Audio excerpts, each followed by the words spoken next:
1913년 9월 30일 한 사람이 사라졌습니다. 그의 이름은 루돌프 디젤. 맞습니다. 우리가 아는 바로 그 디젤 엔진을 만든 인물이죠. 실종 뒤 약 2주 뒤에 그의 사망 소식이 전해졌습니다. 공식적인 사인은 자살.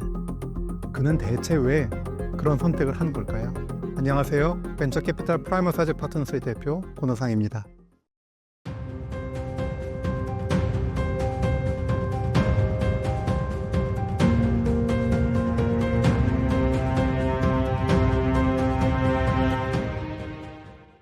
오늘 이야기의 주인공 루돌프 디젤은 1858년 프랑스 파리에서 태어났습니다. 아버지인 테오도르와 어머니 엘리제는 모두 바이에른 태생이었는데요. 디젤 역시 스스로를 바이에른 사람으로 여기며 이 어린 시절을 보냈다고 합니다. 좋은 시절은 오래가지 못했어요. 그가 10대로 접어들 무렵 모불 전쟁이 일어났기 때문인데요.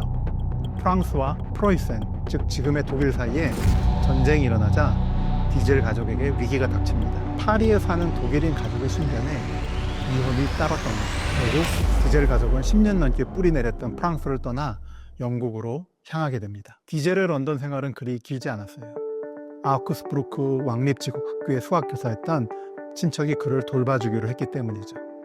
그는 이곳에서 재능을 마음껏 펼칩니다. 독일어가 서툴렀음에도 왕립지국학교를 1등으로 마쳤고 2년 뒤에는 아우크스부르크 공업학교를 학교 역사는 가장 높은 성적으로 졸업했죠. 뒤이어 들어간 위넨 기술대학에서도 학교 역사는 가장 높은 성적으로 졸업장을 받았고요. 디젤의 삶은 탄탄대로처럼 보였습니다. 제빙기 회사의 엔지니어가 되어 높은 연봉을 받고 사랑하는 사람과 결혼도 했죠. 하지만 디젤은 자신의 삶에 만족할 수 없었습니다. 새로운 도전을 꿈꿨거든요.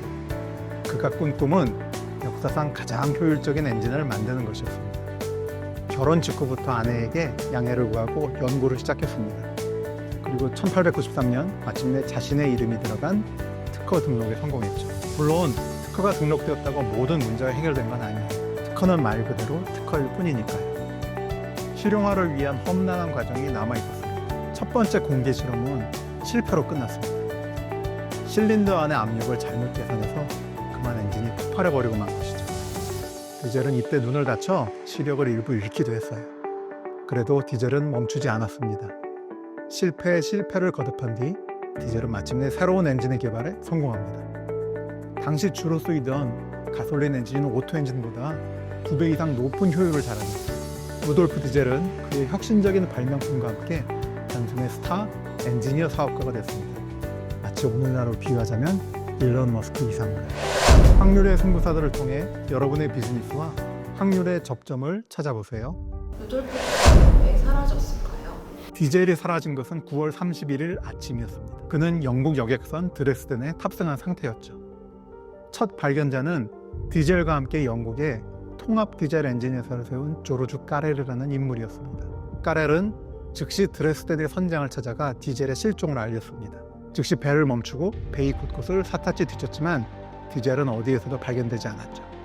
그리고 약 2주 뒤인 10월 11일 네덜란드 여객선 코어첸의 선원들이 남자 시체 한 구를 건졌다는 보도가 나왔습니다. 선원들은 귀중품을 회수했지만 악천후에다가 부패가 심해서 시체를 다시 버릴 수밖에 없었어요. 그리고 코어첸의 다음 기항제로 불러온 디젤의 막내 아들 오이게는 선원들이 회수한 물건이 모두 디젤의 것이라는 걸 확인했죠. 가능성은 크게 세 가지로 보였습니다. 암살, 실종, 아니면 자살이었죠.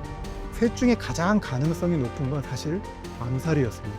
빌헬름 2세, 독일의 황제였던 빌헬름 2세, 그리고 미국의 서교왕이었던 록펠러 등이 그를 탐탁치 않게 여겼습니다.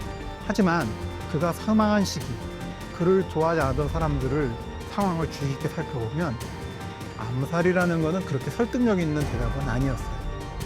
다음 가능성인 실족은 더 말이 안 됐습니다. 그가 전날 크게 취했던 것도 아니었고 배의 후갑판 높이가 그리 높은 것도 아니었고 심지어 그날 바다도 잠잠했거든요. 결국 사람들은 그의 사망을 자살로 결론 내렸죠. 그렇다면 디젤은 정말 자살했을까요? 글쎄요. 사실은 제가 앞에 열거하지 않은 가능성이 하나 더 있었습니다. 바로 디젤이 영국 정부의 도움을 얻어 영국으로 비밀리에 이주했을 가능성이죠. 1899년부터 영국 해군은 비밀리에 잠수함 전력화를 추진하고 있었습니다. 하지만 엔진 문제로 제대로 생산조차 하고 있지 못하는 상황이었죠. 시간은 기약 없이 흘렀습니다. 그러던 1915년 8월 15일 워싱턴 포스트는 미국의 베들레헴 철강이 만든 부품을 캐나다로 보내 그곳의 비커스가 극비리에 생산한 15척의 잠수함에 대한 기사를 실었습니다. 그 잠수함의 엔진은 바로 디젤 엔진이었죠. 캐나다에서 생산된 잠수함은 높은 엔지니어링 완성도로 영국 잠수함 부대 장교들 사이에서 가장 인기가 높았습니다. 그리고 그보다 앞섰던 1915년 1월 1일 영국 해군부는 캐나다 비커스의 기존 인력을 모두 내보내고 못 보던 인력을 배치했습니다. 철조망과 군대가 지키는 그곳을 들어가려면 별도의 출입증이 필요했죠. 무슨 말이냐고요? 아직 긴가민가 하다면 두 가지 사실만 더 살펴보도록 하겠습니다. 첫 번째 사실은 커먼 레일 시스템입니다. 커먼 레일은 말 그대로 모든 실린더가 연결된 공통의 관에서 연료를 분사하는 걸 가리킵니다. 1910년부터 1914년까지 비커스가 출원한 연료 분사 특허들은 1916년 세계 최초의 커먼 레일 디젤 엔진으로 결실을 맺었습니다. 1925년 비커스의 디젤 엔진 책임자인 윌리엄 레비지는 이걸 개발한 사람이 1910년대 당시에 디젤 엔진 책임자였던 맥케이크니가 아닌 건 물론이고 무명의 영국 해군 마술사였다고 논문을 썼어요. 두 번째 사실은 작전 민스미트입니다. 1943년 한참 2차 대전 중인 영국은 다음 목표가 시칠리아가 아닌 그리스를 공격할 것처럼 독일을 속이려 했습니다. 그리고 이를 위해 그리스 침공 계획을 담은 서류 가방을 스페인 해변에서 발견되도록 했죠. 신빙성을 높이기 위해 서류 가방을 가상의 영국 해병대 소령으로 조작해서 시체의 코트 벨트에 사슬로 연결했습니다. 시체의 옷에는 가상의 신원을 증명하기 위해 별의별 물건들을 넣어두었습니다. 기질이 사라졌을 때 해군부 1등부죠. 이게 영국의 영어고요. 다른 나라 말하면 해군 장관이라고 부릅니다. 였던 처칠이 민스미트 작전이 있었던 1943년 당시엔 영국의 총리였죠. 정말 대교라고 생각하시나요? 저는 일단 자살이 말이 안 된다고 생각을 하고요. 자살할 이유가 없어요. 그러니까 동기가 있어야 되잖아요. 자살은. 지금의 일론 머스크 이상의 명예와 부를 누리던 사람이었거든요. 처칠이 어떤 사람인지를 아는 사람이라면 이게 처칠이 이제 뒤에서 이걸 꾸며서 그 되게 하여튼 그 비밀 작전의 뭐랄까 총총한 사람이었거든요. 옛날부터 디젤의 실종 사건 및 나중에 자살로 처리된 그거에서 그 딸과 하위는 일관되게 우리 아빠는 죽을 이유가 없다. 이거 이상해.